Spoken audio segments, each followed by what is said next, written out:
Salut les mordus de cinéma d'action, ici le Lasky-Kiro qui vous salue après de longs mois d'attente. Et comme je n'aime pas revenir les mains vides, je vous ai concocté un nouveau numéro de mon top 25 qui va s'intéresser à une des figures les plus légendaires du cinéma. Bond. James Bond. Avec une vingtaine d'épisodes au compteur, il était assez délicat de ne choisir qu'une seule aventure de l'espion au service de Sa Majesté. Mais comme la vie est affaire de choix, j'ai jeté mon dévolu sur Opération Tonnerre, ou Thunderball dans sa version originale.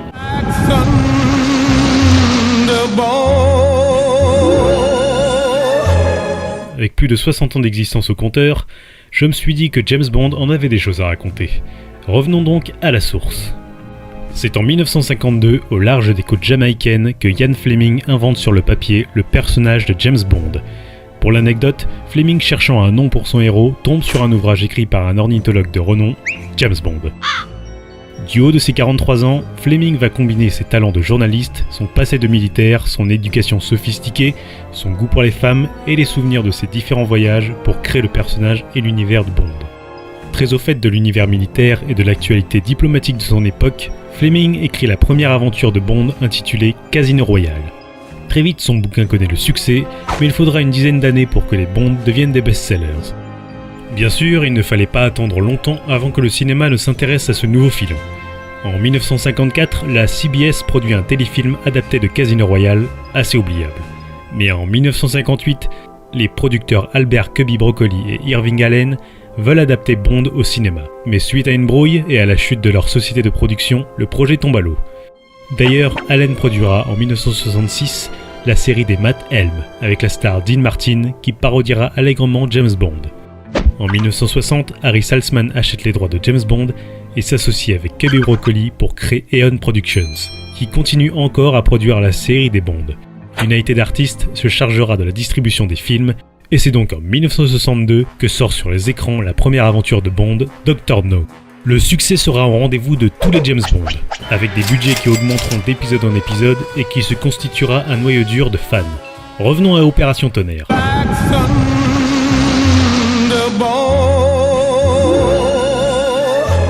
Ce fut le seul roman que Fleming écrivit dans le but d'en faire une adaptation cinématographique. Le script fut remanié par Richard Maybaum et John Hopkins. Après des galères au niveau des droits, dont le principal fautif aura été Kevin McClory, un ancien collaborateur de Fleming, la mise en chantier d'Opération Tonnerre peut commencer. Quatrième film des aventures de Bond, Opération Tonnerre met en scène son ennemi juré, l'organisation Spectre, qui a dérobé 2 missiles nucléaires à l'armée américaine. Ces derniers réclament une rançon de 100 millions de livres en diamants. Si leur demande n'est pas exécutée dans les 4 jours, ils détruiront une grande ville.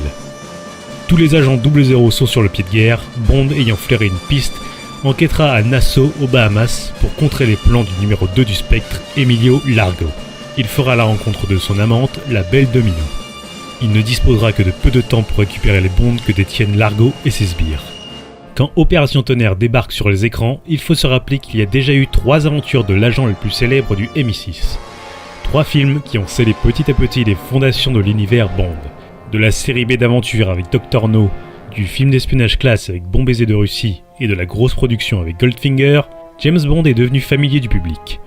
Le réalisateur Terence Young, très inspiré par le travail d'Hitchcock, en particulier des films correspondant 17 et La mort aux trousses, va laisser durablement son empreinte dans cette saga. En effet, la forte personnalité de Young va déteindre sur le personnage de Bond et par ailleurs va créer le Sean Connery que l'on connaîtra plus tard. Oh! Hello. Un peu comme McTiernan drivera la carrière ciné de Bruce Willis avec Die Hard, Young apportera un humour absent des bouquins de Fleming, ainsi que cette sophistication et ce glamour indissociable de Bond désormais. Behave yourself, Mr. Bond. Oh, I can see there's only one place to keep you quiet. Il y rajoute les fameuses punchlines que tout héros d'action moderne se doit d'avoir. One of my friends sits this one out. She's just dead. Il apportera aussi des gimmicks propres à Bond, comme sa fameuse boisson préférée, sa punchline, ses confrontations avec les méchants, et sa façon d'aborder le film d'espionnage d'une manière plus fantasmatique. Il aura avec lui une équipe de fidèles techniciens, Ken Adam, le chef décorateur, le monteur Peter Hunt, le graphiste Maurice Binder qui s'occupera des génériques, Monty Norman qui accouchera du thème de James Bond, mais surtout John Barry qui composera les meilleurs morceaux pour de nombreux Bond. En ce qui concerne les acteurs, on ne change pas une équipe qui gagne. Sean Connery, bien installé dans le costume du commandeur, est au top de sa popularité. Entre deux James Bond, il a eu le temps de jouer pour Hitchcock. Il reste pour moi et pour de nombreux fans l'unique incarnation possible de Bond. Bernard Lee, Lois Maxwell et Desmond Llewellyn, jouant respectivement M, Miss Moneypenny et Q, reprennent leur rôle. Pour le bad guy de l'histoire, on fait appel à l'acteur italien Adolfo Celli, qui jouera le rôle de Largo, le numéro 2 du Spectre. Quant aux James Bond Girls, elles font partie des plus belles créatures de la saga. Martine Basewick, dans le rôle de la coéquipière de JB, la très généreuse Luciana Paluzzi, pour jouer l'antagoniste sexy de Bond, et bien sûr l'ex-Miss France, Claudine Auger, qui ouvre le bal des actrices françaises dans cette série. Fort d'un énorme budget, Terence Young et son équipe vont décupler leurs ambitions tout au long du métrage. Fini les gimmicks propres aux 3 précédents épisodes, la narration de ce Bond est plus fluide et il se retrouve très vite plongé dans l'aventure.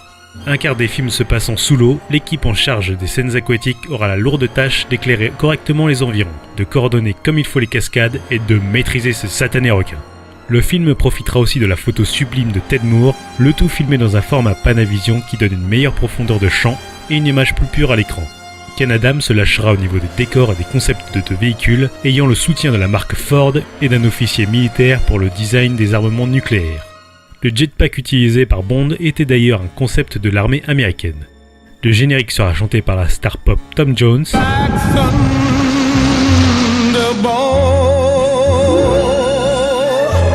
Le tournage du film sera hyper médiatisé avec plus de 150 journalistes présents sur les plateaux. Les produits dérivés et autres goodies du film feront l'objet d'une communication démesurée. Et bien sûr, le film sera un carton cosmique au box-office. Bref, Opération Tonnerre scellera l'univers de Bond définitivement. Malheureusement, à partir d'Au service secret de Sa Majesté, on ne retrouvera plus la qualité propre aux épisodes réalisés par Young. James Bond finit par devenir une marque à laquelle répondra le public sans sourciller. De la pantalonnade kitsch de l'époque Roger Moore au sérieux limite Terminator de Timothy Dalton, les James Bond vont s'accrocher vainement aux tendances du moment. La blaxploitation, le film de science-fiction, le film d'action, etc. Pire encore, avec la période Pierce Brosnan et Daniel Craig, le personnage de Bond sera complètement remanié pour, soi-disant, correspondre au public de son époque. En particulier grâce aux bons soins de Barbara Broccoli, qui va finir de faire passer le Bond des années 60 pour un obsédé sexuel sociopathe. Fini le James Bond solitaire qui séduit les femmes pour le bien de sa mission, qui n'a aucun remords à tuer son ennemi de sang-froid et qui prend les choses en main. Maintenant, on a le droit à un Bond pétri de doutes, faillible, qui se fait engueuler par sa maman, qui se prend des râteaux de la part des femmes, qui se transforme en romantique neuneux. Parce que voyez-vous, les hommes d'aujourd'hui ne doivent plus s'identifier à un macho révoltant. Au passage, je vous conseille l'excellente série animée Archer qui prend un malin plaisir à parodier ce que je vous raconte. Le James Bond version Sean Connery essuyait déjà des critiques à l'époque, que Young distilla au détour d'un dialogue dans Opération Tonnerre. James Bond, who only has to make love to a woman and she starts to hear heavenly choir singing. She repents and immediately returns to the side of right and virtue. But not this one. Mais il représentait un certain esprit des 60s, dans le fantasme du mâle dominant, aventurier, séducteur, loyal et déterminé. On aura beau contester en rétorquant que ces films sont bien trop vieux pour être considérés, à cela j'argumenterai que peut-être, mais dans ces cas-là, pourquoi est-ce qu'à chaque fois que je vois une référence à James Bond, elle se fait toujours au profit des versions des années 60 ?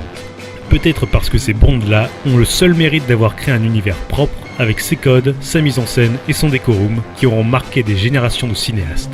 James Bond a touché la culture populaire parce qu'il correspondait au fantasme d'une époque.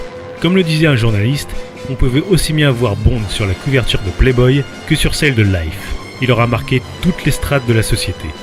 Mais allez, il reste un espoir avec Skyfall au scénario nul, mais à la mise en scène détachée de tout artifice à la mode pour nous faire rêver à du vrai Bond au cinéma.